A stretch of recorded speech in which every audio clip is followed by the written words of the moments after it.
अनीता जी का आया है 1 लाख सैलरी। मन से कम टैक्स नहीं लगेगा, सीएनजी व्हीकल सस्ते होंगे। DM cancer tank leather tank सस्ती होगी up to 12 lakh. Yearly tax कटेगा, अल्कोहल रेट इंक्रीज। मेरे को आप सिंपल ये बताओ, कल हमारा बजट आने से बीएससी का बाजार बहुत ज्यादा गिरा था। वो बीएससी का बाजार क्यों गिरा आपका? क्या कारण रहा बीएससी का बाजार गिरने का? अगर आप बताइए, बजट आपके हिसाब से अच्छा था कि गंदा था? चैट बॉक्स में मेरे को बताइए। बजट आपके हिसाब से अच्छा था कि गंदा था? चैट बॉक्स में सभी जानकारी दीजिए मेरे को कि आपके हिसाब से बजट अच्छा था गंदा था। पूजा कह रही अच्छा था, अच्छा था तो फिर शेयर बाजार क्यों गिर गया भैया? शेयर बाजार की तो वाट लग गई। प्रथम सर, मीडियम का मतलब क्या होता है? यासिर खान जी कह रहे हैं बैड है, उत्कर्ष कह रहा है बैड है। यासिर खान जी जरा ये बता दो बैड क्यों है भैया, किस पॉइंट ऑफ व्यू से बैड है? किस पॉइंट ऑफ व्यू से बैड है? शिखा जी कह रही है बैड है, क्यों बैड है? रीजन बताओ क्यों बैड है? ऐसा शेयर बाजार में क्या ढूंढा कि हमारा बाजार कल गिर गया?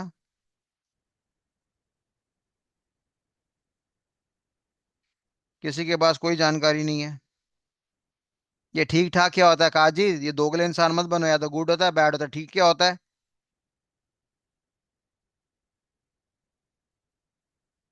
कल को लड़की देखने जाएगा शादी के लिए, पापा कहेंगे पसंद है नहीं पसंद, ठीक है। अबे बता सीधा ठीक है कि नहीं है, शादी करवा दी फिर रोएगा बैठ के मेरी पसंद की नहीं करवाई। ये दोगले इंसान नहीं चाहिए हमें स्टॉक मार्केट के अंदर, या तो यस होता है या नो होता है। ये साइडवेज वाले बंदे नहीं चाहिए हमें। अयान साहब कह रहे हैं गुड था, क्यों गुड था भैया? गुड था तो फिर बाजार गिरा क्यों अयान साहब? बताना आप जरा मेरे को, कल बीएससी कितना परसेंट गिरा? कितने पॉइंट्स गिरा? एनएससी कितने पॉइंट्स गिरा? इतना मोटा गिरावट क्यों आई है? एक कैंडल बनी, इतनी बड़ी कैंडल बनी, हमारा इतना नीचे जैसे ही बजट अनाउंस हुआ है ऐसी कैंडल नीचे गिर गई हमारे पास। एकदम से कैंडल क्यों गिर गई नीचे हमारे पास?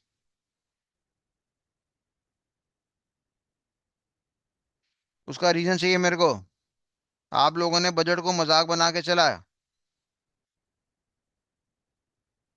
अंकित साहब कह रहे हैं एफ एंड ओ का ट्रांजैक्शन टैक्स बढ़ा दिया गया, एसटीटी बढ़ा दिया गया।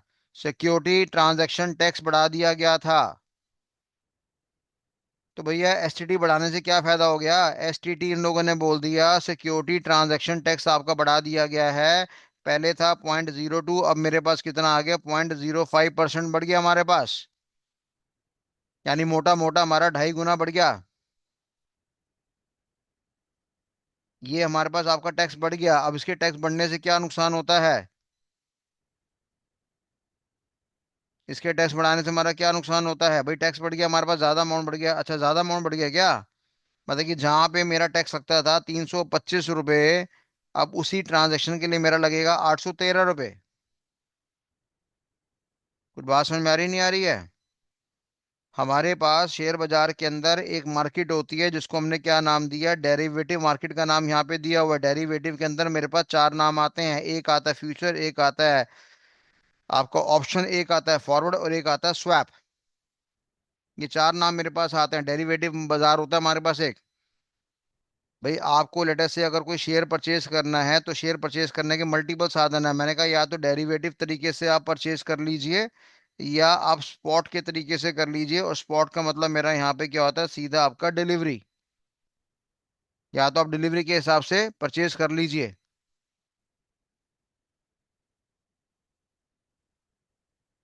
आई बात समझ में? अब इसमें मेरे पास एक बाजार आता है, इसको हमने क्या नाम दिया? आपका स्पॉट का बाजार का नाम यहाँ पे दिया। ठीक है नहीं? तो यहाँ पे मान लो अगर मेरे को 1 लाख रुपए के शेयर हैं तो मेरे पास 1 लाख रुपए होना चाहिए, तभी मैं शेयर परचेज कर पाऊंगा। इसको मैंने डिलीवरी का नाम दिया, स्पॉट का नाम दिया। और जब मैं डेरिवेटिव बाजार की बात करता हूँ तो डेरिवेटिव बाजार के अंदर दो तरह की चीजें आती हैं, एक मेरे पास फ्यूचर आता है, एक मेरे पास ऑप्शंस आते हैं। ठीक है जी? इसको फ्यूचर एंड ऑप्शंस को दुनिया भर के लोग क्या कहते हैं? स्पेक्यूलेशन कहते हैं। कहते हैं जी ये जुआ होता है। और जितने भी मार्केट में चार्टर्ड अकाउंटेंट्स हैं वो सारे इसको स्पेकुलेशन कहते हैं। अजीब से लोग हैं, खुद ही स्टॉक मार्केट बाजार में पढ़ाते हैं, फिर फ्यूचर एंड ऑप्शन को फिर स्पेकुलेशन का ही नाम दिया हुआ है।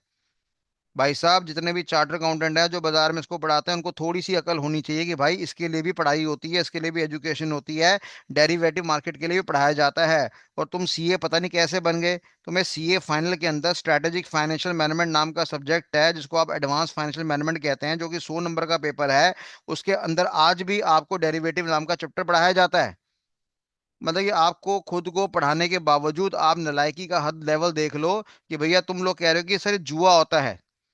और बड़ी हैरानगी वाली बात है कि वो टीचर कह रहा है जो खुद एडवांस फाइनेंशियल मैनेजमेंट का सब्जेक्ट सीए वाले बच्चों को पढ़ाता है, और खुद उसके लिए पता नहीं कितने सारे घंटे स्पेंड करता है। उसके बाद कह रहा है कि फ्यूचर ऑप्शन हमारा जुआ होता है। अरे लोग जुए की तरह खेलते हैं वो बात अलग है, पर आप तो जुआ मत बोलो। जब बकायदा इसके लिए पढ़ाई दे रखी है, एजुकेशन दे रखी है, काम करने का सिस्टम दे रखा है, तो आप इसको जुआ क्यों बोल रहे हो भाई? तो नालायकी का लेवल का हद हो गया हमारे पास। तो कल हमारे पास क्या हुआ कि जब हमारा बजट अनाउंस हुआ, तो जब हमें फ्यूचर ऑप्शंस में क्या करनी पड़ती है, फ्यूचर एंड ऑप्शन में ट्रांजैक्शंस करनी पड़ती है, तो हमारे हमें टैक्स देना पड़ता है, जिसको हम एसटीटी कहते हैं। और एसटीटी की फुल फॉर्म मेरे पास क्या होती है, that is known as security transaction tax. हमने कहा ये पहले जमाने में इतना परसेंट था, अब हमारे पास इतना परसेंट हो गया है, जिससे लेटर से हमारा क्या हो गया, वॉल्यूम आपका बढ़ गया, यानी टैक्स का वॉल्यूम बढ़ गया, हमारे पास टैक्स का प्रेशर हमारे पास बढ़ गया। अब सीधे तौर में अगर हम बात करते हैं, तो सीधे तौर में बात यहाँ पे ये करने की बात आ रही है कि हम कह रहे हैं कि हमारी जो सरकार है वो डीमोटिवेट कर रही है लोगों को फ्यूचर ऑप्शन खेलने के लिए। सरकार ये चाहती है कि लोग क्या करें, स्पॉट में पैसा लगाएं, डिलीवरी में पैसा लगाएं, और आपका फ्यूचर ऑप्शन में ना खेलें। क्योंकि होता क्या है कि 100 में से 91% लोग फ्यूचर ऑप्शन खेलते हैं, और उसको किसके अंदाज से खेलते हैं, जुए के अंदाज से खेलते हैं। अब ये 91% लोग अगर नालायक हैं, ये पढ़ना नहीं चाहते, ये पढ़ाई करना नहीं चाहते, इनके पास समय नहीं है समय देने के लिए, तो भैया इसको आप जुआ थोड़ी कह दोगे। ऐसे तो आपकी सीए की मंडी में 100 बच्चा अगर बैठता है पेपर का एग्जाम देने के लिए, मैंने कहा 2 बच्चे पास होते हैं। तो मैं तो ये बोलूंगा कि सीए करना भी जुआ है। साला 98% बच्चा फेल होता है हमारे पास, केवल 2% बच्चे का रिजल्ट आता है। तो नालायक लोग, तुम जो सीए बन गए हो, तुम जुआ खेल के बने हो क्या? बेशर्मी का आलम देखो जरा इनका, सीए बनने के बाद ऐसी हरकतें करते हैं लोग। अब यहाँ पे नोटिस करने वाली बात यह है कि कल जब हमारा जब हमारा बजट आया, तो सारे के सारे बाजार हमारे गिर गए। हमने कहा जी हमारे इंडेक्सेस गिर गए। इंडेक्सेस से मेरा यहाँ पे क्या मतलब है जी, मेरा निफ्टी गिर गया। इंडेक्सेस से मेरा क्या मतलब है जी, मेरा सेंसेक्स गिर गया। ठीक है जी। तो ये हमारे दोनों गिर गए, और अच्छे खासे गिर गए, और सेंसेक्स का लेवल हमारे पास ज्यादा गिर गया भैया। इसके अलावा अगर मैं बात करता हूँ कि जो मेरे पास आपके सेक्टर्स हैं, ठीक है जी, जैसे मेरे पास आपका निफ्टी बैंक है। अगर निफ्टी बैंक की बात करूंगा, ये भी अपने में एक इंडेक्स माना गया, ये भी मेरे पास गिरावट साइड में था। ऐसी मैं फाइनेंशियल सर्विसेज की बात करूंगा, तो वो भी मेरे पास क्या था, आपका गिरावट साइड में था। ऐसी अगर मैं निफ्टी कॉमोडिटीज की बात करूंगा, तो हमने देखा ये भी हमारा गिरा हुआ था। और कितना गिरा हुआ था, तकरीबन ये 3.31% गिरा हुआ था मेरा। निफ्टी बैंक की बात करूंगा, तो ये मेरा 2% गिरा हुआ था। निफ्टी फाइनेंस सर्विस की बात करूंगा, ये मेरे पास 2.31% गिरा हुआ था। ये 2-2%, 3-3% जो बाजार गिरना है, 3.5% बाजार गिरना है, ये बड़े अपने में हाई लेवल का गिरना माना जाता है इसको। ऐसी मेरे पास एक और आ रही है, मैंने कहा निफ्टी एनर्जी नाम का भी मेरे पास एक सेक्टर है। तो हमने देखा ये भी गिरा हुआ है, और ये भी अच्छा खासा गिरा हुआ। कितना गिरा हुआ है मेरे पास, 3.08% गिरा हुआ है। ऐसी निफ्टी 200 की बात करूंगा, निफ्टी 200 का मतलब क्या होता है बेटा, टॉप 200 कंपनी। नॉर्मली आप जानते हैं कि निफ्टी के अंदर 50 कंपनीज हमारे पास आती हैं, और निफ्टी 200 की बात करूंगा तो टॉप 200 कंपनी आती है। ये भी हमारा गिरा हुआ था, और मोटा मोटा 2% गिरा हुआ था, 2.04% हमारा गिरा हुआ था। ऐसे ही मेरे पास एक और कॉन्सेप्ट आता है आपका निफ्टी 100 के नाम से। हमने कहा ये भी हमारा बाजार में गिरा हुआ था, और ये तकरीबन आपके पास कितना गिरा हुआ था, 1.99% हमारे पास गिरा हुआ था। ठीक है जी। ऐसे ही हमारे पास मिड कैप आता है, निफ्टी मिड कैप के नाम से। ठीक है जी। अभी मिड कैप क्या होता है, लार्ज कैप क्या होता है, स्मॉल कैप क्या होता है, ये आने वाले समय में मैं आपको बताऊंगा। तो हमने कहा ये भी हमारा बाजार गिरा हुआ था, और ये कितना गिरा हुआ था, आपका 2.83% हमारे पास गिरा हुआ था। ठीक है नहीं। तो कहने का मतलब ये है कि ऑलमोस्ट सारा का सारा बाजार गिरा हुआ था। नहीं गिरा तो दो चीजें हमारे पास थोड़ी कम गिरी हुई थी। एक तो हमारा फार्मा गिरा हुआ था, पर बड़ा नाम मात्र के हिसाब से गिरा हुआ था। और दूसरा अगर मैं बात करूंगा, तो हमारा जो क्या कहते हैं आईटी सेक्टर है, ठीक है जी, आईटी सेक्टर है, वो हमारा बड़ा हुआ था। मात्र निफ्टी आईटी इंफॉर्मेशन टेक्नोलॉजी ही हमारे पास बड़ा हुआ था, बाकी सब गिरे हुए थे। और अगर मैं इसके बड़े होने की बात करूंगा तो कितना हो गया, 0.57% ये हमारा हरा था, इंक्रीजिंग साइड था। और फार्मा की बात करूंगा तो फार्मा भी हमारा कायदे से गिरा था, पर कम गिरा हुआ था, जो कि तकरीबन आपका हमारे पास था 0.83% के हिसाब से हमारी गिरावट थी यहाँ पे। तो कुल मिलाकर अगर इतने सारे सेक्टर्स देखे जाएं, जहाँ पे आपका बैंकिंग भी था, पीएसयू भी था, एनर्जी भी था, ऑटोमोबाइल भी था, ऑटो भी था। ऑटो की बात करेंगे 2.09% गिरा हुआ था। सेंसेक्स की बात करेंगे 1.88% गिरा हुआ था। तो अगर हम इनकी बात करेंगे तो मात्र अगर मैं हरियाली की फॉर्म में देखूंगा तो हरियाली की फॉर्म में केवल एक निफ्टी आईटी बचा था, बाकी पूरा बाजार गिरा हुआ था। क्लियर है यहाँ तक सभी को? तो यहाँ तक अगर आपको जानकारी क्लियर है तो बताइए, कंफर्मेशन दीजिए चैट बॉक्स के अंदर। अब हमने यहाँ पे ये बोला जी, हमारा जो बाजार गिरा था वो क्यों गिरा था? बॉम्बे स्टॉक एक्सचेंज हमने कहा एसटीटी के दम पे गिरा हुआ था।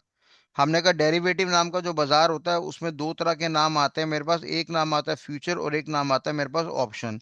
आने वाले समय में मैं आपको बहुत बड़ा भयंकर लेक्चर दूंगा कि आखिरकार डेरिवेटिव मार्केट हमारे पास क्या होती है।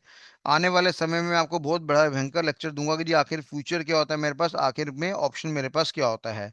तो अगर मैं फ्यूचर की बात करूंगा तो फ्यूचर में जहां हमारा टैक्स लगता था आपका 0.02%, वो आज की डेट में क्या लगेगा, 0.05% लगेगा।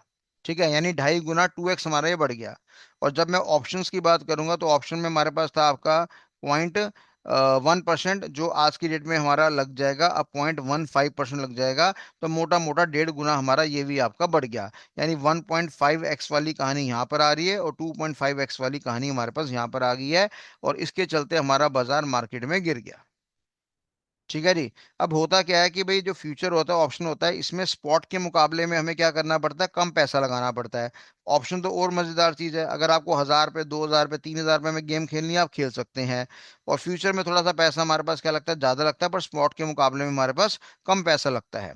अब देखा यहाँ पे गया, ये गया कि बॉम्बे स्टॉक एक्सचेंज के अंदर तकरीबन 60 से लेकर 70% लोग जो बाजार में खेलते हैं वो स्पॉट स्पॉट नहीं खेलते हैं, वो सारे के सारे क्या खेलते हैं, आपके फ्यूचर एंड ऑप्शंस को खेलते हैं। ठीक है जी। इसके दम पे वो गेम प्ले करते हैं। अगर मैं बीएससी की बात करूंगा, बॉम्बे स्टॉक एक्सचेंज की बात करूंगा, मोटा मोटा आप 70-75% लगा लो कि अगर दिन में हमारे पास 100 ट्रांजेक्शन हो रही हैं तो 75% ट्रांजेक्शन हमारी किस में हो रही है, डेरिवेटिव मार्केट में हो रही है, फ्यूचर में हो रही है, ऑप्शन में हो रही है। जहां पे सरकार ने साफ कह दिया कि जी आपका टैक्स यहाँ पे बढ़ गया है, यहाँ पे 2.5 गुना बढ़ गया और यहाँ पे 1.5x बढ़ गया है। अब नतीजा यहाँ पे ट्रांजेक्शन हमारी क्या हो जाएंगी, महंगी हो जाएगी। सर इतना क्या खास महंगा हो जाएगा, जुआरी आदमी तो जुआ खेलता ही है, उससे क्या टेंशन वाली बात है। जुआरी आदमी पे टैक्स अगर आप ज्यादा लगा दोगे तो जुआ खेलना बंद थोड़ी करेगा। भाई छोटी सी बात है, दारू की बात करेंगे, दारू महंगी कर दी, सिगरेट की बात करेंगे, सिगरेट हमने महंगी कर दी। सरकार से पूछा क्यों महंगी कर दी, सरकार कहती है इसलिए महंगी कर दी भैया ताकि लोग इसको कम पिया करें।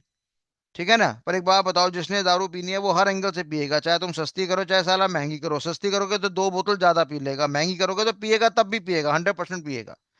अगर तुम्हारे में इतना दम है, तुम्हें दारू से इतनी परेशानी है सरकार को, तो एक काम करो, दारू बंद ही कर दो, साला ना बनेगा ना टैक्स कोई पे करेगा, तो लोग भी बच जाएंगे। पर जायज सी बात है, पीछे मैंने क्या सिखाया था कि कुछ बकरों की हमें बलि देनी पड़ती है दावत बांटने के लिए। 400 बंदे के खाना खिलाने के लिए 40 बकरों की बलि देनी पड़ती है। तो डेफिनेटली हमने क्या करा, दारू पे टैक्स बढ़ा दिया, सिगरेट पे टैक्स बढ़ा दिया, तो बंदा पिएगा, एक तो इससे ज्यादा पैसा मिलेगा, दूसरा ये मरेगा, अस्पताल में जाएगा, इसको कैंसर वैंसर होगा, किडनी विडनी खराब होगी, वहां अस्पताल का ही बिल बनेगा, तो जीडीपी रेशियो हमारे देश की बढ़ेगी। तो मर भैया, तू दारू पी के भी मर, तू इलाज करके भी मर, और तेरे इस खर्चे के चक्कर में हमारी देश की जनसंख्या को हम सीधी तरह से पाल पाएंगे। आई बात समझ में? तो यानी जुआरी आदमी को इससे फर्क नहीं पड़ता सर, जब जुआरी आदमी को फर्क नहीं पड़ता तो सर ये बाजार फिर क्यों गिरा? भाई देखो, हमारे देश में क्या होता है, फॉरेन इंस्टीट्यूशनल इन्वेस्टर्स होते हैं हमारे पास, विदेशी लोग जो हैं बाजार में खेलते हैं। और विदेशी जो इन्वेस्टर्स होते हैं उनका मेन पर्पस क्या होता है, वो कभी 2 साल, 3 साल, 4 साल, 5 साल के लिए निवेश करना नहीं चाहते हैं। वो कहते हैं 1 महीना करा, 2 महीना करा, 3 महीना करा और पैसे लेके चले गए। अब ये लोग जो खर्चा करते हैं बहुत मोटा खर्चा करते हैं। अब मान लो किसी ने फ्यूचर में इन्वेस्टमेंट परचेज कर ली 16,25,000 रुपए की, तो मैंने कहा मोटा मोटा आपका 325 रुपये आपका एसटीटी का रेट यहाँ पे लगेगा, जो आज से पहले लगता था। अब हमारे पास यहाँ पे क्या हो गया, हमारे पास यहाँ पे आपका परसेंटेज बढ़ गया, आपकी 2.5 गुना हमारा हिसाब किताब बढ़ गया। तो मैंने अब यहाँ पे कह दिया कि अब ये खर्चा कितने में आ गया आपका, 823 रुपये में आपका ये खर्चा आ गया। आई बात समझ में। अब ये जो हमारे फॉरेन इंस्टीट्यूशनल इन्वेस्टर्स होते हैं, ये हमेशा मोटा धंधा उठाते हैं, कहीं करोड़ों के हिसाब से पैसा उठाते हैं, कहीं करोड़ों के हिसाब से पैसा लगाते हैं। तो अगर 16 लाख के हिसाब से इतना फर्क आ रहा है कि हमें 823 रुपये टैक्स देना पड़ेगा, तो जब ये करोड़ों रुपए की खरबों रुपए की इन्वेस्टमेंट्स करेंगे, मिलियन की या बिलियन की करेंगे, तो वहां पे वॉल्यूम काफी ज्यादा बढ़ जाएगा। और हो सकता है कि फॉरेनर्स जो हैं उनको थोड़ा सा इंडिया के बाजार में इंटरेस्ट खत्म हो जाए, किसके अंदर, फ्यूचर एंड ऑप्शंस के अंदर, जिससे जिससे हमारे बाजार में क्या होगी, उथल पुथल हो गई। और यही कारण था कि बॉम्बे स्टॉक एक्सचेंज की मोटे मोटे तौर पे जो कमाई है, उसमें 75% कमाई आपकी किसके द्वारा होती है, फ्यूचर ऑप्शन के द्वारा होती है। अब क्योंकि सरकार ने यहाँ पे टैक्स लगा दिया, तो जितने बड़े बड़े इंस्टीट्यूशन इन्वेस्टर्स हैं, वो शायद बैकआउट हो सकते हैं, वो पैसा निकाल सकते हैं, उनको ये बाजार महंगा लगेगा, उनको ज्यादा इंटरेस्ट यहाँ पे नहीं आएगा। इसलिए बाजार में एक पैनिक क्रिएट हुआ और बाजार हमारा गिरा। क्लियर है बात सभी को? यहां तक क्लियर है तो बताओ भैया। कंफर्मेशन दीजिए, यहां तक कोई डाउट है तो पूछिए जरा। गुड। अब साथ साथ देखने वाली बात यहाँ पर ये आ रही है कि अब पहले जमाने में हमारे पास क्या था, पहले जमाने में हमारे पास इनकम टैक्स एक्ट 1961 लगता था, अभी हम लोगों ने नया हिसाब किताब निकाल दिया है। अब हमारा इनकम टैक्स एक्ट 2025 का इस्तेमाल हो जाएगा। 1 अप्रैल 2026 से 1 अप्रैल 2026 से हमारा इनकम टैक्स एक्ट 2025 निकलेगा। देखो बेटा, हमारे जीवन में दो चीजें होती हैं, एक मेरे पास जीवन में लॉ होता है और एक मेरे पास जीवन में क्या होता है, आपका एक्ट होता है। इसमें जमीन आसमान का फर्क होता है। जब मैं लॉ की बात करता हूँ, कानून की बात करता हूँ, जब मैं लॉ की बात करता हूँ, तो लॉ के अंदर काफी सारी चीजों की कलेक्शन होती है। जैसे एग्जांपल के तौर पे मैंने कह दिया जी, मेरे पास लॉ के अंदर आपका एक्ट होगा मेरे पास, उसके अंदर उस एक्ट में उस सेक्शंस के अंदर समय समय पे क्या क्या अमेंडमेंट्स आने जा रही है उसके बारे में जानकारी होगा। मेरे पास सर्कुलर भी होंगे, मेरे पास नोटिफिकेशंस के बारे में भी जानकारी होगी। ठीक है जी, हमारे पास सर्कुलर्स भी होंगे, नोटिफिकेशन भी होंगे, और साथ ही साथ हमारे पास केस स्टडीज के बारे में भी जानकारी होगी, और साथ में मेरे पास आपके पास रूल्स भी होंगे। तो मोटे मोटे तौर पे आपको ये 6 नाम जो है ना याद करने हैं। क्या याद करना है? एक्ट हो गया मेरे पास, अमेंडमेंट हो गया मेरे पास, सर्कुलर हो गया, आपका नोटिफिकेशन हो गया, केस स्टडीज हो गया, और साथ में मेरे पास आपके रूल्स हो गए। जब मैं सर्कुलर्स की बात करूंगा तो ये किसके सर्कुलर होंगे? एमसीए के होंगे। और एमसीए से मेरा यहाँ पे क्या मतलब है? एमसीए से मेरा मतलब है ministry of corporate affairs. Ministry of corporate affairs को हम लोगों ने यहाँ पे क्या नाम दिया? एमसीए का नाम यहाँ पे दिया हुआ है। तो कानून जो होता है वो बहुत बड़ी चीज होती है, और एक्ट उसका छोटा सा पार्ट होता है। तो अगर मैं कानून की बात करूंगा, लॉ की बात करूंगा, तो वहां पे 6 चीजों का समावेश होता है। वो 6 चीजें मेरे पास कौन कौन सी हैं? एक नाम एक्ट है, एक नाम अमेंडमेंट है, एक नाम आपका सर्कुलर है, एक मेरे पास नोटिफिकेशन है, एक मेरे पास केस स्टडीज है, और एक मेरे पास रूल्स है। ठीक है जी। तो होता क्या है कि जब हम कानून बनाते हैं, तो कानून के अंदर जब हम कानून बनाते हैं, कोई भी कानून बनाते हैं, जैसे आपका कंपनी एक्ट हो गया, इनकम टैक्स एक्ट हो गया, पार्टनरशिप एक्ट हो गया, कॉन्ट्रैक्ट एक्ट हो गया, ठीक है ना। इनके अंदर, एक्ट के अंदर हमारे पास क्या होते हैं? हमने कहा जी एक्ट के अंदर हमारे पास क्या होते हैं? एक्ट के अंदर हमारे पास आपके सेक्शंस होते हैं, और सेक्शंस होते हैं, और साथ में मेरे पास क्या होते हैं? आपके चैप्टर्स होते हैं। तो जैसे आपने एक नाम सुना होगा अपने जीवन में, कंपनी एक्ट। ये कंपनी एक्ट से आपको बड़े अच्छी तरीके से परिचित होना है, क्योंकि आप शेयर बाजार में पैसा लगाने जा रहे हैं, तो इसके बारे में आपको अच्छा अनुमान होना चाहिए। और मैंने कहा कंपनी एक्ट मेरे पास कितना है? 2013 है। किसी जमाने में हमारे पास कंपनी एक्ट क्या हुआ था? आपका 1956 हुआ करता था, फिर हमारे पास बाजार में क्या आ गया? आपका 2013 आ गया। ठीक है बेटा। फिर 2013 के बाद मेरे पास क्या आ गया? 2015 आ गया, फिर मेरे पास 2017 आ गया, फिर मेरे पास 2019 आ गया, फिर मेरे पास 2020 आ गया। और ये जो 4 साल में हिसाब किताब आया, इस हिसाब किताब को बदले में मैंने क्या नाम दिया? अमेंडमेंट्स का नाम यहाँ पे दिया हुआ है। जब मैं अमेंडमेंट्स की बात करता हूँ, तो अमेंडमेंट्स में हमेशा 3 काम होते हैं। एक होता है ऐड करने वाला काम, एक होता है मॉडिफाई करने वाला काम, एक होता है डिलीट करने वाला काम।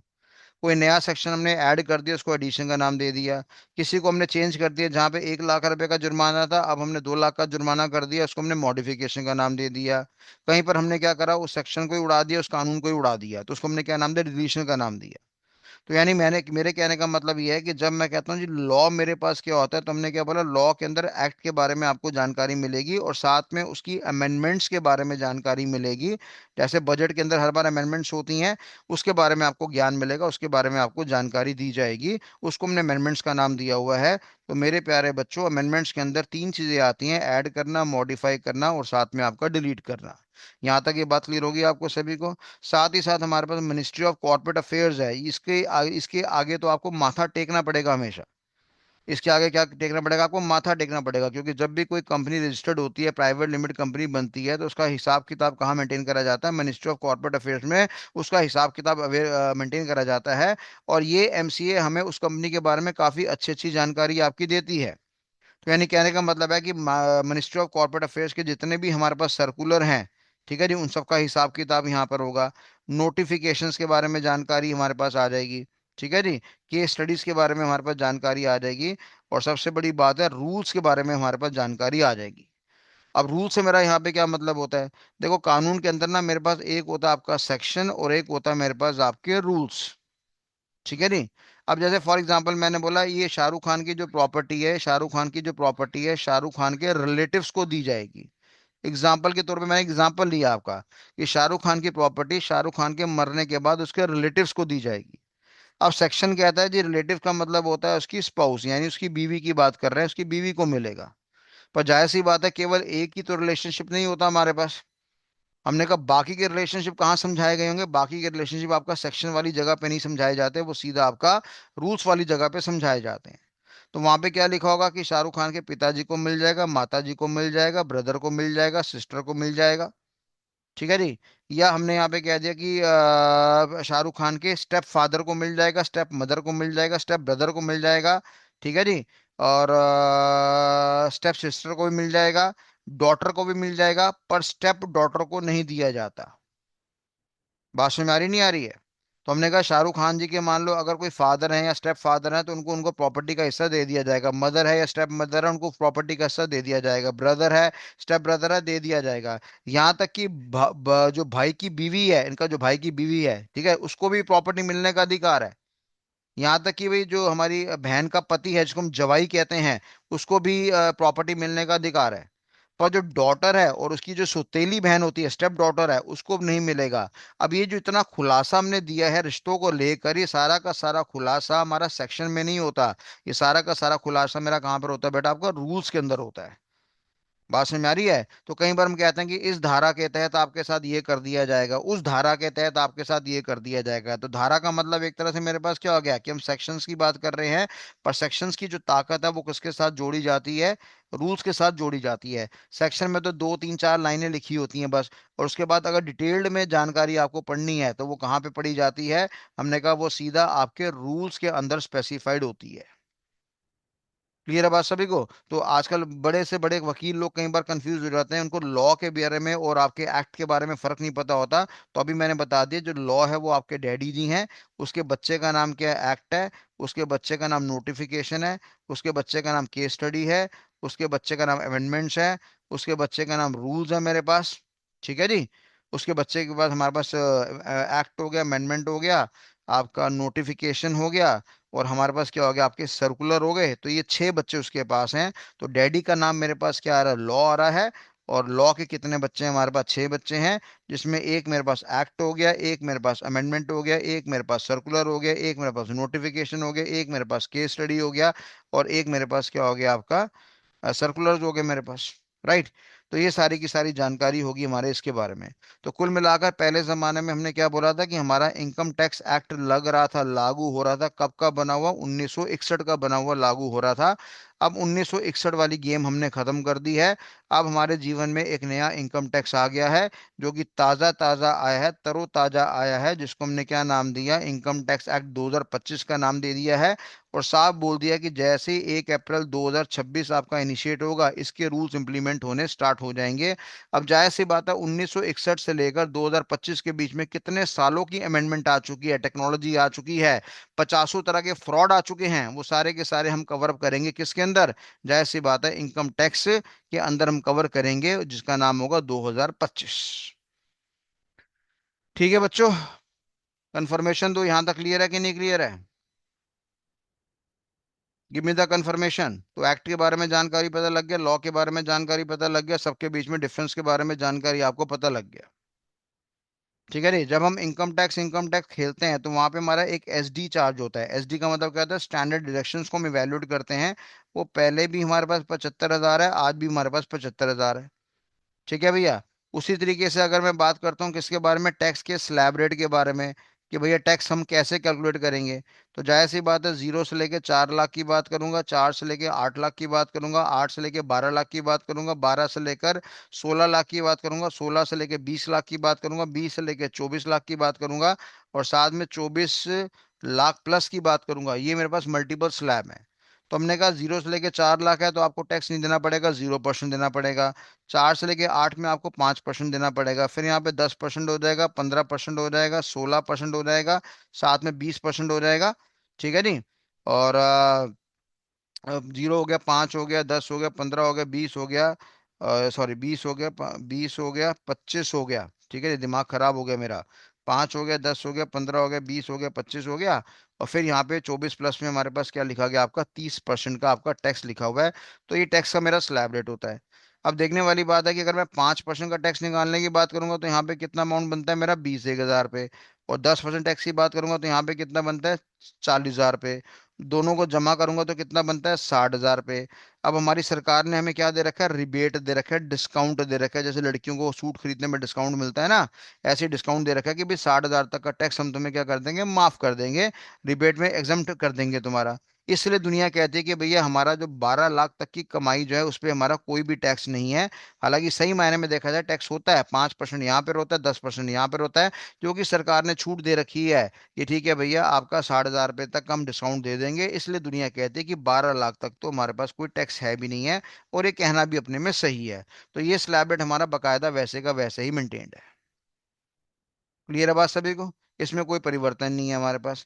ऐसे इन लोगों ने फिर हमें जानकारी दी कि हमारे पास एक कॉन्सेप्ट आता है आपका शॉर्ट टर्म कैपिटल गेन के नाम से, और एक मेरे पास आता है लॉन्ग टर्म कैपिटल गेन के नाम से। ठीक है जी। Short term capital gain, short term capital gain में कितना टैक्स लगेगा हमारा, 20% लगेगा। लॉन्ग टर्म कैपिटल गेन में कितना टैक्स लगेगा हमारा, 12.5% आपका लगेगा। आई बात समझ में। यानी देखने वाली बात है कि मान लो कि आपके पास आपने कोई शेयर्स परचेज करे, और उन शेयर्स को आपने 2 साल तक रखा। उसके बाद मान लो आपको 1 लाख का प्रॉफिट हो गया, तो उस प्रॉफिट में हमारा कितना लगेगा, आपका 12.5% लगेगा। और मान लो आपने कोई शेयर परचेज करा और 1 महीने बाद ही आपने बेचने के बारे में सोचा, आपको जो प्रॉफिट था वो कितना था, 1 लाख रुपए था। तो वहां पे शॉर्ट टर्म कैपिटल गेन हो गया। तो वहां पे कितना टैक्स देना पड़ेगा आपको, 20% देना पड़ेगा।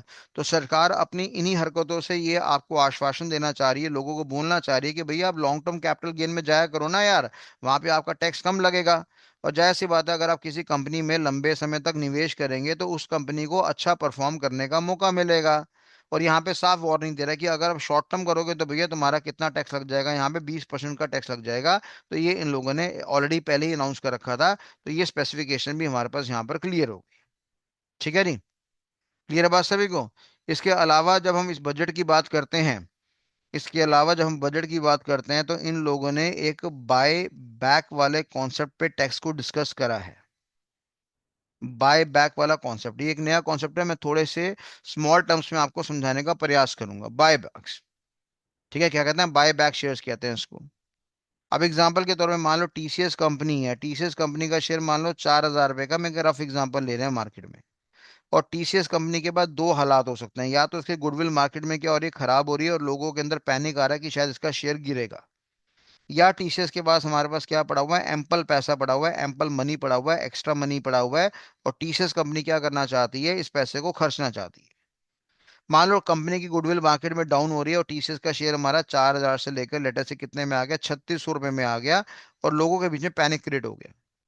अब ऐसे में टीसीएस कंपनी क्या बोलती है, टीसीएस कंपनी अपनी शेयर होल्डर्स को बोलती है कि भैया आप एक काम करो, आप बाजार में 3600 का शेयर मत बेचो, क्योंकि आपको तो यहाँ पे 10% का घाटा हो जाएगा। आपने 4,000 रुपये का शेयर लिया, तो आप 3600 का बेचेंगे तो आपको 10% का घाटा होगा। आप एक काम करो, ये शेयर मेरे को ही दोबारा बेच दो। आपने मेरे से ही लिया, मेरे को ही दोबारा बेच दो। और मैं इसके बदले में आपको 5,000 रुपये की कीमत दे दूंगा। अब यानी दिमाग खराब होने वाली बात यह है कि शेयर की कीमत बाजार में कितनी है, 4,000 रुपए की, वो गिर के कितने में आ गया, 3600 का आ गया। और टीसीएस क्या कह रहा है, मेरे को बेच दो भैया, मैं अपनी कंपनी का माल उठा लूंगा और मैं 5,000 में उठा लूंगा। अब इसमें दो तरह के लोग होंगे हमारे पास। कौन कौन से लोग होंगे, एक तो वो आदमी होगा कहेगा भाई बेच दे, 3600 का माल है, 5,000 में जा रहा है, सीधा 1,400 रुपए का एक्स्ट्रा प्रॉफिट हो रहा है, बेच दे बेच दे बेच दे। और मोस्ट ऑफ द पीपल 90% लोग इस कैटेगरी में जाएंगे। और 10% कैटेगरी के लोग ऐसे होंगे, वो कहेंगे यार कंपनी में कॉन्फिडेंस बड़ा नजर आ रहा है यार। टीसीएस जैसी कंपनी, उसका माल बाजार में 3600 का मिल रहा है, फिर भी वो अपने शेयर होल्डर्स को कॉन्फिडेंस दिलाने के लिए 5,000 रुपये में खरीदने को रेडी है। इसका मतलब कि टीसीएस कंपनी अपनी कंपनी की मैनेजमेंट के ऊपर, अपनी कंपनी की स्ट्रैटेजीज के ऊपर उसको काफी ज्यादा भरोसा है, अपने इंप्लीमेंटेशन ऑपरेशंस के ऊपर काफी ज्यादा भरोसा है। और ये कंपनी मेरे को लगता है आने वाले समय में 7,000 रुपये का, 8,000 रुपये का इसका शेयर हो जाएगा। कुछ बात समझ में आई आपको या नहीं आई? तो इसको हमने बायबैक का नाम दिया। तो यानी जब मार्केट में गुडविल खराब हो रही है तो कंपनी अपनी गुडविल को बचाने के लिए, विप्रो ने कई बार ऐसा काम करा है, उसने बायबैक वाला कॉन्सेप्ट अवेल करा है। उसके बाद देखने वाली बात है, कई बार मान लो टीसीएस के बाद कुछ एक्स्ट्रा पैसा आ गया, कुछ ज्यादा पैसा आ गया, ज्यादा कमाई आ गई, ज्यादा पैसा आ गया, टीसीएस वाला कह रहा है इस पैसे को लगा दो भैया, बड़े बड़े तो काम खराब हो जाएगा। तो उसने मार्केट में क्या, अगर अपने शेयर होल्डर्स को बायबैक का फीचर दे दिया कि अगर आप चाहो तो मेरे को आप बेच सकते हो, मैं मार्केट से आपको ज्यादा का भाव दे दूंगा। सबसे बढ़िया बात ये है। क्लियर है बात सभी को? तो ये हमारे पास एक बाय बैक वाला है। तो पहले जमाने में बेटा होता क्या था कि जैसे मान लो आपने परचेज करा शेयर टीसीएस का, कितने का, 10,000 रुपए का। और फिर अल्टीमेटली बाय बैक वाला फीचर आ गया, और टीसीएस नाम की कंपनी क्या कह रही है जी, मैं आपसे ये शेयर ले लूंगी कितने में, 20,000 रुपए में। तो कायदे से अगर देखा जाए तो शेयर होल्डर्स को कितना प्रॉफिट होना चाहिए, उसको प्रॉफिट होना चाहिए आपका 10,000 रुपए का। प्रॉफिट दो तरह का हो सकता है, एक मेरे पास शॉर्ट टर्म कैपिटल गेन हो सकता है मेरे पास, और एक मेरे पास लॉन्ग टर्म कैपिटल गेन हो सकता है। अगर 1 साल से ज्यादा मेंटेन करा है तो मेरे पास क्या हो गया, लॉन्ग टर्म कैपिटल गेन हो गया। 1 साल से मैंने कम मेंटेन करा है तो मेरे पास क्या हो गया, शॉर्ट टर्म कैपिटल गेन हो गया। बात समझ में आ रही नहीं आ रही है? अब जो हमारा पहले जमाने में क्या हुआ करता था, पहले जमाने में इस कमाई को डिविडेंड इनकम मान लिया जाता था। यानी टीसीएस कंपनी कह रही कि भैया आपने मेरे से जो शेयर उठाया है वो आपका कितने का था, 10,000 रुपए का था, और मैं बदले में आपको कितने का दे रहा हूँ, 20,000 रुपए का दे रहा हूँ। तो सरकार कहती थी यार ये तो बल्ले बल्ले होगी, मजे हो गए, किसके, शेयर होल्डर्स के। तो सरकार ने कहा भैया मैं तो पूरा का पूरा 20,000 रुपए की जो कमाई है ना तुम्हारी, डिविडेंड इनकम मानूंगी। प्रॉफिट का दूसरा नाम क्या होता है, डिविडेंड। जब शेयर होल्डर्स को एक्स्ट्रा पैसा मिलता है तो उसको हम क्या कहते हैं, डिविडेंड कहते हैं। और सरकार ने कहा भैया मैं इसी के ऊपर क्या करूंगी, इसी के ऊपर तुम्हारा क्या लगा दूंगी, इसी के ऊपर ही मैं तुम्हारा टैक्सेशन लगा दूंगी।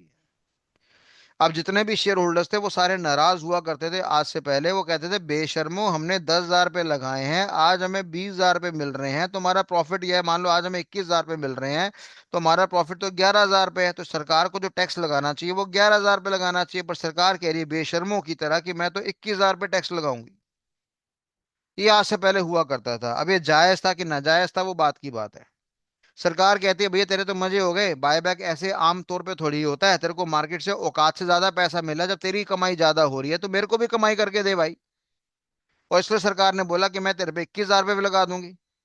कस्टमर कहता है भैया मैंने 10 का उठाया, 21 का बेचा, 11,000 का प्रॉफिट हुआ। सरकार कहती है कि जो तूने मार्केट में थोड़ी बेचा है, तूने दूसरे इन्वेस्टर को थोड़ी बेचा है, तूने तो उसी कंपनी को बेच दिया जिससे माल उठाया था। इसलिए मेरी नजर में सारी कमाई डिविडेंड वाली कमाई है। पर अभी इस बजट में इन लोगों ने क्या कह दिया, इन लोगों ने साफ कह दिया कि अगर आपने 10,000 रुपये का शेयर परचेज करा है और 21,000 में कंपनी ने अगर आपसे बाय बैक लिया हुआ है, तो अब इसको हम डिविडेंड इनकम नहीं मानेंगे।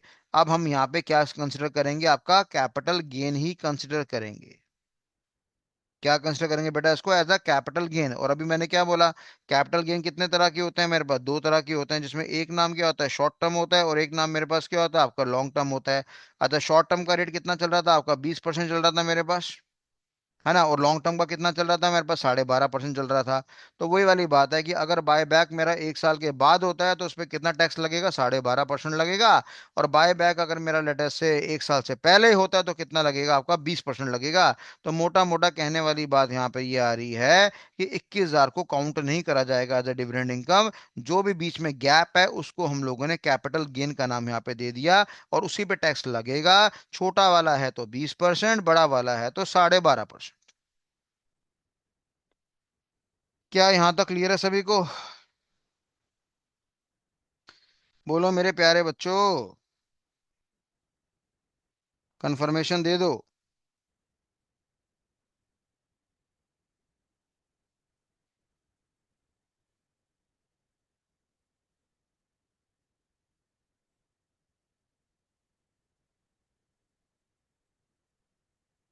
ठीक है भैया, क्लियर है बात सभी को? जब हम बजट की बात करते हैं तो हमारी सरकार ने बजट कितने का बनाया? सरकार कहती है कि भैया देश को चलाने के लिए, एक साल के देश को चलाने के लिए हमें इतना 53,47,000 करोड़ रुपया खर्चना पड़ेगा। यानी मैंने कहा 53,47,000 तो ये हो गया करोड़। एक दो तीन चार पाँच छः सात, इतना पैसा हमारी सरकार को चाहिए देश को चलाने के लिए, 150 करोड़ की जनसंख्या को संभालने के लिए।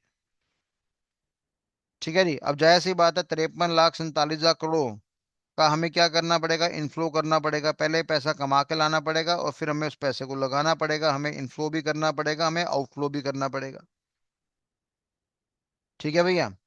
तो अब यहाँ पे इनफ्लो की बात आ रही है जी, पैसा कहाँ से आएगा? इतना सारा पैसा हम कहाँ से इकट्ठा करेंगे? 53,47,000 करोड़ का पैसा हम कहाँ से इकट्ठा करेंगे, ये बताइए भैया।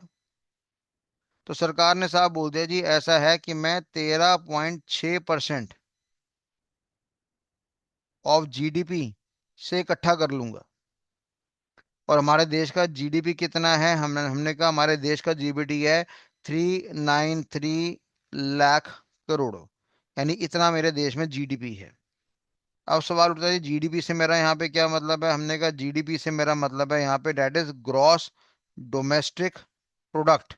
ये मेरे पास आपका जीडीपी नाम का शब्द है, जिसको हमने क्या नाम दिया? ग्रॉस डोमेस्टिक प्रोडक्ट का नाम दिया। जब भी हमारे देश में कुछ प्रोडक्शन होता है, उसके अमाउंट को काउंट करा जाता है। जब भी हम कोई सर्विसेज प्रोवाइड करते हैं, उसके अमाउंट को काउंट करा जाता है।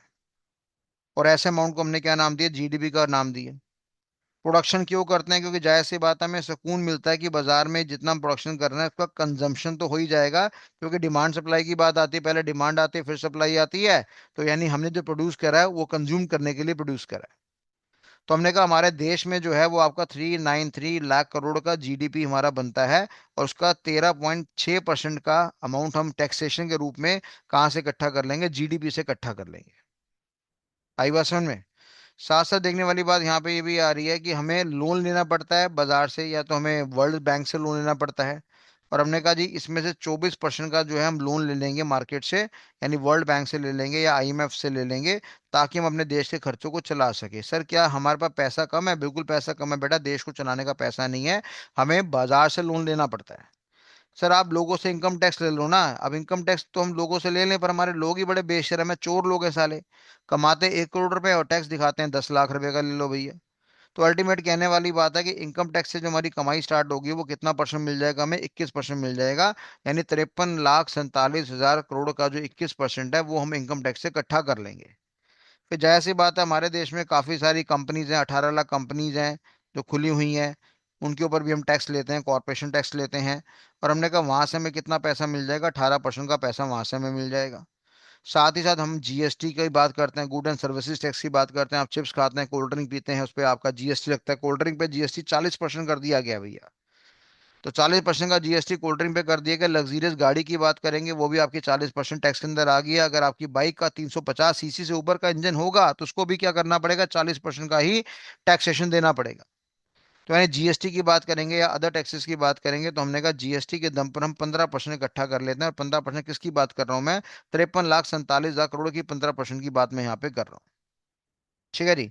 ऐसे हम लोगों ने यहाँ पे क्या बोला? हमने कहा नॉन टैक्स रेवेन्यू भी हमारे पास आ जाता है भैया। नॉन टैक्स रेवेन्यू से क्या मतलब है? काफी सारे सेक्टर्स ऐसे हैं, काफी सारी कंपनी ऐसी हैं, काफी सारे एरिया हैं जो कि सरकार के द्वारा संचालित करी जाती हैं। जैसे स्टेट बैंक ऑफ इंडिया हो गया, इंडियन ऑयल कॉर्पोरेशन हो गया, आईआरसीटीसी हो गया, हमारे पास एलआईसी हो गया, ये सारे सरकारी महकमे हैं। ये भी अल्टीमेटली क्या करते हैं? पैसा कमाते हैं। और इनसे मोटा मोटा कितना पैसा इकट्ठा कर लेंगे? 10% के करीब हम यहाँ पर आपका पैसा इकट्ठा कर लेंगे इस एनवायरमेंट के अंदर।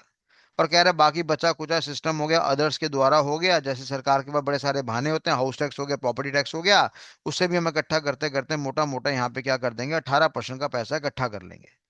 तो कुल मिलाकर देखने वाली बात है, 24% यहाँ हो गया, 41% यहाँ पे, 21% यहाँ पर हो गया, तो कितना हो गया ये हमारे पास? 45 हो गया, 45 हो गया, 56 हो गया, 56 हो गया, 56 हो गया, 64 हो गया, 64 हो गया, और 15 कितना हो गया हमारे पास? 74 हो गया, 79 हो गया, 89 हो गया। और मोटा मोटा यहाँ पे वही 89, 18%, 11% आपको ऊपर नीचे करके हम ऐसा पैसा इकट्ठा करते हैं। यानी अब आप समझो कि देश को चलाने के लिए हमें मोस्टली ज्यादा नहीं तो 11 लाख करोड़ रुपया विदेशी बाजार से लेना पड़ता है, मार्केट से लेना पड़ता है, उधार के तौर पे लेना पड़ता है, तब जाके हमारा देश जो है आपका फाइनली चल पाता है। सर आखिरकार इतना पैसा ये लगा कहाँ पे देते हैं सर, ये समझ में नहीं आ रहा। बेटा सबसे पहले तो हमें क्या करना पड़ता है, ब्याज पे करना पड़ता है, इंटरेस्ट पे करना पड़ता है। वर्ल्ड से अगर आप लोन लोगे तो स्वाभाविक सी बात है वर्ल्ड को आपको पेमेंट भी करना पड़ेगा। सर कितना पेमेंट करना पड़ता है बेटा, ज्यादा नहीं, हमें 20% करना पड़ देता है। 53,47,000 का जो अमाउंट है करोड़ का, इसका 20% हमें देना पड़ेगा। तो मोटा मोटा 10-11 लाख करोड़ तो हमारा ब्याज चला जाता है देश का। बात समझ में आ रही है, क्योंकि पिछले साल भी तुमने ब्याज लिया था, पिछले साल भी तुमने पैसा लिया था, उससे पिछले साल भी तुमने पैसा लिया था। तो हमारा जो कर्जा है देश के प्रति वो बढ़ता जा रहा, चढ़ता जा रहा, चढ़ता जा रहा, उसका ब्याज हमें देना पड़ेगा। और मोटा मोटा 53,47,000 करोड़ में से हमारा 20% का तो ब्याज यानी 11 लाख करोड़ रुपया तो हमारा ब्याज उतारने में ही चला जाता है। आई बात समझ में। फिर स्टेट्स को चलाने के लिए भी हमें क्या करना पड़ता है, पैसा देना पड़ता है, वो भी मुंह फाड़ती है अपना पैसा मांगने के लिए। तकरीबन 22% का पैसा उनको चला जाता है। फिर सेंट्रल गवर्नमेंट कहती है भैया मेरे को भी पैसा चाहिए, क्योंकि आपको पता है हमारे देश में दो तरह की सरकार है, एक स्टेट गवर्नमेंट होती है, एक सेंट्रल गवर्नमेंट होती है। और दोनों को अपने खर्चे करने पड़ते हैं। सेंट्रल गवर्नमेंट कहता है मैं ज्यादा बड़ा हूं तो मैं ज्यादा खर्चा लूंगा, तो उसको 27% का पैसा चाहिए होता है अपने आप को संभालने के लिए। ठीक है जी। फिर हमारी सेंट्रल गवर्नमेंट भी क्या करती है, कुछ स्पॉन्सर्ड स्कीम निकालती है, ये योजना वो योजना, उसमें भी पैसे की आग लगती है हमारे पास। चाहे वो भलाई वाला काम होता है पर पैसा तो देश का खराब होता है। मोटा मोटा 8% हमारा पैसा यहाँ पे खराब हो जाता है। अब चाइना हमारा बगल में बैठा हुआ है, पाकिस्तान हमारे बगल में बैठा हुआ है, नेपाल हमारे बगल में बैठा हुआ है, और बांग्लादेश भी हमारे एंटी बैठा हुआ है। तो ऐसे निकम्मों देशों से बचने के लिए हमें डिफेंस में भी पैसा लगाना होता है। और डिफेंस में पैसा कितना लगाया जाएगा आपका, तकरीबन आपका 11 लाख करोड़। और 11 लाख का मतलब कितना हो गया, मेरे पास 6 लाख करोड़ के आसपास बैठ गया हिसाब किताब हमारे पास। कि 6 लाख करोड़ रुपया, 6 लाख करोड़ रुपया हम लगा देंगे। किस में लगा देंगे, अपनी डिफेंस की सुरक्षा में। क्लियर आ रही बात। अमेरिका कह रहा है भैया तुम 6 लाख करोड़ लगाओगे, मैं 135 लाख करोड़ लगा दूंगा। अब बताओ अमेरिका का डिफेंस सिस्टम कितना आगे हमसे, कितना सारा पैसा वो निवेश कर रहा है 2026 के लिए। अब हमारे हिंदुस्तान वाली कंपनीज को भरोसा था कि यार बजट जो है सरकार जो है डिफेंस का बजट बढ़ाएगी, और जब डिफेंस का बजट बढ़ाएगी तो डिफेंस के शेयर बढ़ जाएंगे। पर अफसोस क्या हुआ, कल डिफेंस का शेयर भी पिटा हमारा। उसमें कोई तेजी देखने को नहीं मिली, उल्टा गिरावट देखने को मिली। क्यों गिरावट देखने को मिली, क्योंकि वो उम्मीद कर रहे थे कि यार 6 लाख करोड़ का बजट नहीं मिलेगा, कम से कम 10 लाख करोड़ का बजट तो मिलना चाहिए। चाइना भी अपने डिफेंस के अंदर 25 लाख करोड़ रुपए खर्च देता है, हमें कम से कम 10 लाख करोड़ को खर्चना चाहिए। पर मेरे प्यारे बच्चों एक बात दिमाग में डाल लो कि जब भी बाजार में देश में बजट आता है, वो कभी भी डिफेंस को लेकर सामने नहीं आता फ्रंट में। क्योंकि पूरे वर्ल्ड की नजर हमारे पास रहती है कि हिंदुस्तान ने अपने पैसे का बंटवारा कैसे करा है, खर्चा कैसे करा है। अगर हम दिखा देंगे कि हम 10 लाख करोड़ रुपया डिफेंस में लगाने की बात कर रहे हैं, 15 लाख करोड़ रुपया डिफेंस में लगाने की बात कर रहे हैं, तो इससे बाकी दूसरों को इनसिक्योरिटी पैदा हो जाएगी। उनको डर लगेगा कि भैया हमें भी अपना बजट बनाना चाहिए, नहीं तो डेफिनेटली हम फंस जाएंगे कल को। तो ये बातें जो डिफेंस वाली बातें होती हैं वो साइलेंट होती हैं, वो अंदर अंदर होती हैं, वो उसको डिस्क्लोज नहीं करा जाता, केवल मोदी जी को उसके बारे में जानकारी होती है। क्लियर है बात सभी को। तो डिफेंस की बात करूंगा तो डिफेंस के अंदर वहां पर 11% खर्चा आ गया, बाकी जो अदर्स की कैटेगरी में इसमें 28% खर्चा लगा लो। तो मोटा मोटा कहने का मतलब यहाँ पे ये आ रही है कि आपने कुछ शब्द सुने, आपने क्या सुना, जीडीपी नाम का शब्द सुन लिया। ठीक है जी, आपने क्या सुना कि इंडिया का बजट कितना है, तो अब आप बोल सकते हैं कि हमारे देश को चलाने के लिए 53,47,000 करोड़ रुपए का इस्तेमाल होता है। इतना मोटा हमारा बजट होता है। हमारा बजट बढ़ गया, लास्ट टाइम 50 लाख करोड़ था, आज की डेट में 3 लाख करोड़ रुपए हमारे पास और बढ़ गया है। तो इससे हमारा देश आपका चलेगा। और वर्ल्ड का हमारे पे कर्जा है, मतलब कि हमारा हमारा वर्ल्ड के ऊपर नहीं, वर्ल्ड से हमने पैसे ले रखा है, तो हम उसके कर्जदार हैं। तो ये सारी की सारी कहानी है। ठीक है। तो मोटे मोटे आइटम्स की अगर मैं बात करूंगा जी, डिफेंस में कितना पैसा लगाया जाता है, अगर मैं फिगर्स की बात करूंगा जो बजट में शो कर रहा है, पीछे कुछ और करेंगे वो आप सभी को पता है। तो हम यहाँ पे एग्जैक्ट फिगर की बात करेंगे तो 594,585, यानी 5,94,585 करोड़ रुपए हमारा डिफेंस में लगेगा। ठीक है जी। ऐसे ही हमें गांव के एरिया को सुधारना है, वहां पर भी हमें काफी कुछ डेवलपमेंट करनी है। तो वहां पे इन लोगों ने बोला कि हमें 2,73,108 करोड़ रुपए निकालेंगे, तो गांव वाले जितने लोग हैं वो खुश हो जाएगी, कितना पैसा लगेगा हमारा। फिर हमारे जो होम अफेयर्स होते हैं, होम मिनिस्ट्री के जो अफेयर्स होते हैं, उसको भी पैसा चाहिए खर्चने के लिए। तो हमने कहा जी आपका यहाँ पे कितना पैसा लग जाएगा, हमने कहा यहाँ पे भी हमारे पास 2,55,234 करोड़ रुपए हमारा यहाँ पे खर्च हो जाएगा। क्लियर है बात सभी को। ऐसी एग्रीकल्चर की बात करेंगे, एग्रीकल्चर को काफी बढ़ावा मिलने की संभावना थी। और एग्रीकल्चर के लिए इन लोगों ने कितना बजट बना रखा है, 1,62,671 करोड़ का बजट बना रखा है कि 1,62,000 करोड़ रुपए हम यहाँ पे लगा देंगे। एजुकेशन की बात करेंगे, हम कहते हैं कि सरकार का एजुकेशन में कोई ध्यान नहीं है, केवल आई वॉश हो रही है, वहाँ के टीचर ढंग से पढ़ाते नहीं, सरकारी स्कूल का बेड़ा करके है, बिल्डिंग अच्छी बन रखी है, कमरे अच्छे बन रखे हैं, पर टीचर भी अच्छे हैं, पर पढ़ाने की हमारे पास नीयत ही नहीं है। तो डेफिनेटली वहां पे उन लोगों ने 1,40,000 करोड़ के करीब पे अपना खर्चा डिसाइड यहाँ पे कर रखा है। ठीक है जी। ऐसे अगर मैं एनर्जी की बात करूंगा, एनर्जी में 1,09,000 करोड़ है, हेल्थ की बात करूंगा 1,04,000 करोड़ है, लोगों को दवाइयां मिलती रहे, वैक्सीनेशन मिलती रहे, उसके लिए सरकार ने 1,04,000 करोड़ का अमाउंट अलग से रखा हुआ है। अर्बन एरियाज को डेवलप करना है, दिल्ली को करना है, कैलकाटा को करना है, मद्रास को करना है, बॉम्बे को करना है, इनको डेवलप और करना है, और बढ़िया बनाना है, चाइना बनाना है। इसके लिए सरकार ने 85,000 करोड़ रुपए का खर्चा तय कर रखा है।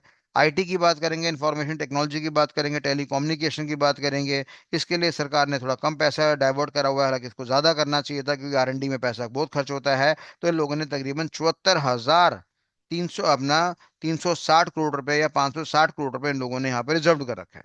ठीक है जी। तो ये मैंने आपको छोटा सा हिसाब किताब बता दिया कि 53,47,000 करोड़ का बंटवारा कहाँ पर आएगा। तो बिरयानी कहाँ पे आएगी, बिरयानी कहाँ पे बटेगी, वो सारी जानकारी मैंने आपको यहाँ पर दे दी है। तो कंफर्मेशन दीजिए बच्चों, क्या यहाँ तक समझ में आ चुका है आप सभी को?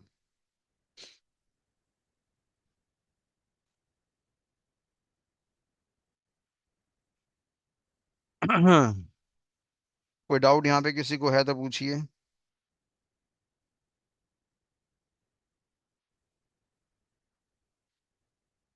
तो अभी हमारे देश में क्या चल रहा है, फिस्कल डेफिसिट चल रहा है हमारे पास। फिस्कल डेफिसिट चल रहा है। ये सर क्या होता है, दो नाम आपने जीवन में सुने होंगे, एक होता है इंपोर्ट करना और एक होता है मेरे पास एक्सपोर्ट करना। इंपोर्ट का मतलब क्या होता है, चाइना से माल अपने यहाँ ले आए, इंपोर्ट हो गया। अपना माल अमेरिका में भेज दिया, तो ये मेरे पास क्या हो गया, आपका एक्सपोर्ट हो गया। तो कहने का मतलब यहाँ पे ये आ रहा है हमारे पास कि हमारे देश में इंपोर्ट ज्यादा होता है और एक्सपोर्ट हमारे पास क्या होता है, आपका कम होता है। कुछ बात समझ में आ रही है कि नहीं आ रही है? इंपोर्ट हमारे पास ज्यादा होता है, एक्सपोर्ट हमारे पास कम होता है, और हमने यहाँ पे क्या बोला कि मेरे पास फिस्कल डेफिसिट चल रहा है किसका, 4.3% ऑफ जीडीपी, यानी साढ़े चार यानी 4.3% हमारा यहाँ पे जीडीपी पे, जो जीडीपी का अमाउंट है, जो कितना अमाउंट था हमारे पास जीडीपी का अमाउंट अगर आपको याद हो, तो हमारे पास आपका 373 था मेरे ख्याल से, 373 लाख करोड़ का हिसाब किताब था। उसका 4.3% जो भी है हमारा, इतना हमारे अंदर कमी चल रही है। यानी कहने का मतलब है कि हम वर्ल्ड से ज्यादा सामान मंगवा रहे हैं और वर्ल्ड को हम कम पैसा बेच पा रहे हैं। ठीक है नहीं? तो ये फिस्कल डेफिसिट मेरे ख्याल से पिछले साल में 4.4% था या 4.5% था, अभी सरकार कह रही है कि हम इसको थोड़ा सा मैनेजेबल कर लेंगे, 4.3% कर लेंगे। तो ये सरकार ने आश्वासन दिया कि भाई हम अपने लेवल को ठीक करेंगे। हालांकि हम जानते हैं कि ट्रम्पू, जो हमारा ट्रम्पू है वो हमसे नाराज है। और ट्रम्पू के नाराज होने से क्या मतलब है कि आईटी को नुकसान होगा। हमारा देश दो ही चीज एक्सपोर्ट करता है बस, या तो दवाइयाँ फार्मास्यूटिकल्स, या इंफॉर्मेशन टेक्नोलॉजी। ट्रम्पू हमारे पे क्या लगाने की बातें करता है, टैरिफ लगाने की बातें करता है। क्यों टैरिफ लगाने की बातें करता है? चाइना से हाथ हमने मिला लिया, रशिया से हाथ हमने मिला लिया, मिडिल ईस्ट कंट्री से हाथ हमने मिला लिया, ईरान के सपोर्ट में हम खड़े हैं। तो ट्रम्पू को लगता है कि इंडिया तो मेरे हाथ से चला गया, इसलिए वो पाकिस्तान को सपोर्ट कर रहा है, ताकि इंडिया और रशिया के अगेंस्ट या चाइना के अगेंस्ट कुछ भी स्टेशन है वहीं पे बना दे। अब अजीब सी बात है, पाकिस्तान तो मरेगा, इधर से अमेरिका उसको मारेगा, उधर से चाइना उसको मारेगा, ये साला कहीं का भी नहीं है, धोबी का घाट, धोबी का कहते हैं डॉगी, ना घर का ना घाट का। ये मरेगा, अमेरिका की कटती है चाइना से और चाइना का ये पैसा खाता है। अभी अमेरिका भी खाने के लिए, खिलाने के लिए इसको मौका दे रहा है। अभी अमेरिका के प्रति वफादारी करेगा तो चाइना के अगेंस्ट हो जाएगा, चाइना के प्रति वफादारी करेगा तो अमेरिका के अगेंस्ट हो जाएगा। तो इसका बेड़ा गर्क की बेड़ा गर्क है। अभी थोड़ा बहुत पैसा आ रहा है तो खुश हो रहा है, अंत में इसका बेड़ा गर्क ही होगा। आई बात समझ में या नहीं आई है? तो कहने का मतलब यहाँ पर ये आ रहा है हमारे पास कि डेफिसिट हमारा भी चल रहा है। तो इंडिया के अंदर केवल हमारे पास आईटी सेक्टर है, इंफॉर्मेशन टेक्नोलॉजी है। अच्छा मैंने क्या बोला था, इंफॉर्मेशन टेक्नोलॉजी कल हमारा हरा में था, ग्रीन में था, बाकी जितने भी सेक्टर थे या जितने भी इंडेक्स थे वो सारे के सारे हमारे पास क्या थे, लाल थे। इसका कारण क्या है? इसका कारण ये है कि भाई इंडिया के बजट में ये डिसाइड हुआ है कि फॉरेन की कोई कंपनी अगर हिंदुस्तान में आके आर्टिफिशियल इंटेलिजेंस के प्रोजेक्ट में काम करती है, या लेटर से आपका क्लाउड कंप्यूटिंग का एनवायरनमेंट बनाती है, डेटा सेंटर्स को खड़ा करती है हिंदुस्तान में आके, तो हम तकरीबन तकरीबन 2047 तक उनसे कोई भी टैक्स नहीं लेंगे। यानी 2047, और अभी क्या चल रहा है 2026, यहाँ पे एक का हिसाब हो गया, दो का हिसाब हो गया, 21 साल तक भैया हम कोई भी टैक्स नहीं लेंगे। अब बताओ क्या ये फॉरेन कंपनीज को अट्रैक्ट करने का तरीका है? बिल्कुल तरीका है।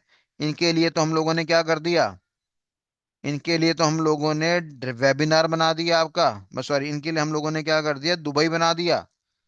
अब दुबई लोग क्यों जाते हैं? दुबई लोग इसलिए जाते हैं जी वहां पे टैक्स नहीं है। अब फॉरेन कंपनीज को हम यहाँ पे बोल रहे हैं कि भैया अगर आप मेरे यहाँ पे सेटअप लगाओगे, अगर आप एआई के प्रोजेक्ट में काम करोगे या क्लाउड कंप्यूटिंग के एनवायरनमेंट में काम करोगे, सर ये एआई क्या होता है, क्लाउड कंप्यूटिंग क्या होता है, डीप लर्निंग क्या होता है, ये मशीन लर्निंग क्या होता है, ये डेटा साइंस क्या होता है, ये डेटा इंजीनियरिंग क्या होता है, वो सारी जानकारी मैं आपको आने वाले समय में बताऊंगा, जब मैं आपको आईटी के सेक्टर के बारे में जानकारी दूंगा, ज्ञान दूंगा। फिलहाल हम लोगों ने यहाँ पे फॉरेन कंपनीज को यहाँ पे क्या करा, बकरी बांध दी है और बोला बेटा आओ हमारे देश में निवेश करो, एआई का सेटअप बनाओ, क्लाउड कंप्यूटिंग का एनवायरनमेंट बनाओ, इससे हमारे देश में क्या होगा, एम्प्लॉयमेंट बढ़ेगा, नौकरी नौकरी बढ़ेगा। और जो लोग बेसिकली नौकरी के लिए तड़प रहे हैं उनको नौकरी मिल जाएगी, पर एक बात बड़ी क्लियर है निकम्मो, नौकरी किस में मिलेगी, इंफॉर्मेशन टेक्नोलॉजी में मिलेगी, तुम्हारे क्लरिकल काम में नहीं मिलेगी। तो जो बच्चा एआई पे ध्यान देगा, क्लाउड कंप्यूटिंग पे ध्यान देगा, डेवॉप्स पे ध्यान देगा, आर्टिफिशियल इंटेलिजेंस पे ध्यान देगा, मशीन लर्निंग पे ध्यान देगा, डीप लर्निंग में ध्यान देगा, जेनरेटिव एआई पे ध्यान देगा, एजेंटिक एआई पे ध्यान देगा, उसी के पास मोटी मोटी जॉब्स आएंगी। तो 21 साल तक का उसको टाइम दे दिया।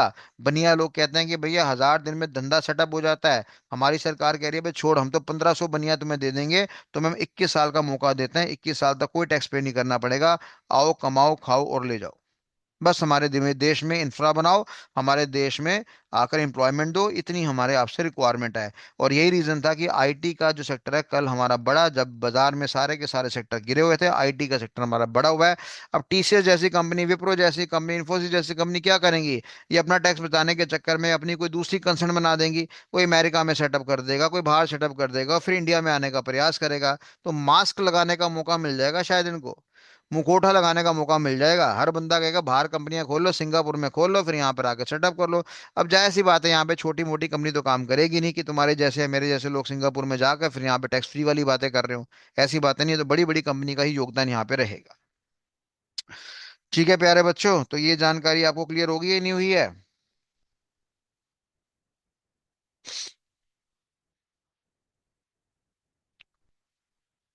कंफर्मेशन दीजिए। तो कुल मिलाकर ये सारी जानकारी मैंने आपसे डिस्कस करी, थोड़ा बजट के बारे में डिस्कस करा, उम्मीद करता हूँ थोड़ी सी जानकारी आपको होगी होगी। बाकी ईवी सस्ता हुआ, क्या सस्ता हुआ, क्या महंगा हुआ, उसकी फोटो मैंने आपके ग्रुप में सेंड कर दी थी। और थोड़ा सा उसको टर्म्स बताने का मौका चाहिए था मेरे को आपको। डेफिनेटली सर, क्या ये जानकारी हमें शेयर बाजार में हेल्प करेगी? अबे और क्या करेगा, हैं? तुम देश के बजट की बात कर रहे हो तो देश का पैसा कंपनियों में तो लगेगा, देश के इंफ्रा में तो लगेगा, ईवी में तो लगेगा, सिक्योरिटी में तो लगेगा। ठीक है, एक नोएडा बनाया था, फिर हमने ग्रेटर नोएडा बनाया था, फिर अभी एक नया नोएडा आके न्यू नोएडा के नाम से, बताओ ग्रेटर नोएडा, नोएडा से अच्छा, पहले नोएडा दिल्ली से अच्छा नोएडा, नोएडा से अच्छा ग्रेटर नोएडा, ग्रेटर नोएडा से अच्छा न्यू नोएडा अच्छा हो रहा है। वहां पे वो बातें कर रहे हैं कि सारा का सारा ईवी चलेगा, हर 100 100 मीटर पे चार्जिंग स्टेशन मिलेंगे, साला पेट्रोल वाली गाड़ी कोई लेकर आएगा उसको बम से उड़ा देंगे पकड़ के। अब वो ऐसी ऐसी बातें कर रहे हैं, तो डेफिनेटली वॉरेन बफे ने क्या रखा है कि जो भी नया संसार आएगा, जब भी कोई नया समय आएगा, वो पिछले समय से हमेशा क्या माना जाएगा आपका, बेहतरीन बेहतरीन और बेहतरीन ही माना जाएगा। फिलहाल बजट इतना छोटा नहीं होता, जितनी छोटी क्लास, सवा घंटे क्लास में मैंने आपको समझा दिया। बजट इतना छोटा नहीं होता, और भी बहुत कुछ पढ़ने के लिए, पर उम्मीद करता हूँ कि कुछ आपको समझ में आएगा, आया होगा। तो कंफर्मेशन दीजिए, आज की क्लास कैसी लगी? क्योंकि आज की क्लास क्लास नहीं थी, आज की क्लास मात्र बजट की डिस्कशन थी।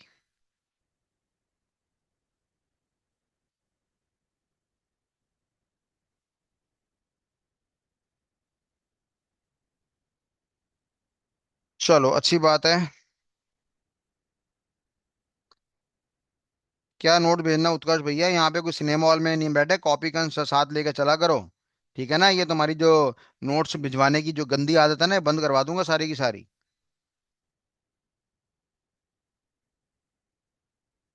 अपना हाथ में कागज पेन हाथ चलवाया करो, थोड़ा दिमाग को मौका मिलता रहता है, बैठ जाओगे सिनेमा हॉल में, चलो सर बोलो, चलो सर नाच के दिखाओ, ऐसे थोड़ी होता है। नोट्स बनाने पड़ते हैं हमें।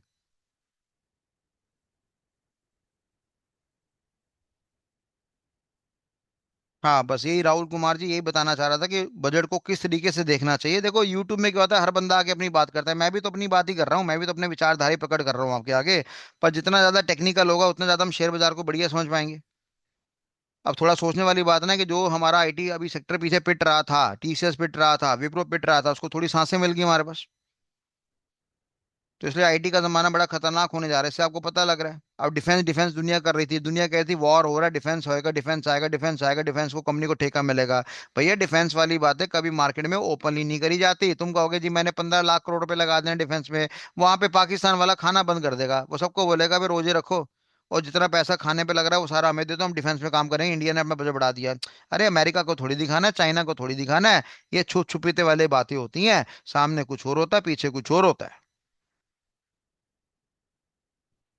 ठीक है बच्चों, चलो आज की क्लास यहीं समाप्त करते हैं। धन्यवाद, बहुत बहुत धन्यवाद, मुलाकात करते हैं नेक्स्ट क्लास में। चलिए, thank you so much, bye bye.